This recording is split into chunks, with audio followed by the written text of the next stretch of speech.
ఈ శ్లోకంలో అసలైన శ్రేష్ఠుడైన కర్మయోగి ఎలా ఉంటాడో కృష్ణుడి మాటల్లో తెలుసుకుందాం.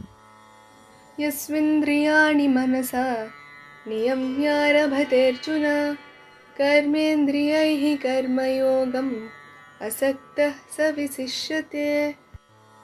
ఓ అర్జున, ఎవరైతే జ్ఞానేంద్రియాలను అదుపులో ఉంచుకుని ఆసక్తి లేకుండానే తన కర్మేంద్రియాలతో కర్మలను ఆచరిస్తాడో అటువంటి కర్మయోగి మిగిలిన వారికంటే శ్రేష్టమైన వాడు.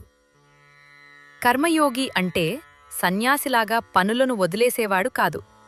లౌకిక ప్రపంచపు ఒడిదుడుకులలో ఉంటూనే, తన బాధ్యతలను నిర్వర్తిస్తూనే, ఇంద్రియాలను నియంత్రించుకుని, ఫలితంపై ఆశ లేకుండా మనస్సును భగవంతుడిపై లగ్నం చేసే గృహస్థు, అడవులకు పారిపోయే నకిలీ సన్యాసి కంటే ఎంతో గొప్పవాడు. ఏ పని చేయకపోతే ఏమవుతుంది? తదుపరి శ్లోకంలో తెలుసుకుందాం. ఈ కంటెంట్ మీకు నచ్చినట్లయితే లైక్ చేయండి, షేర్ చేయండి, సబ్స్క్రైబ్ చేయండి. ధన్యవాదాలు.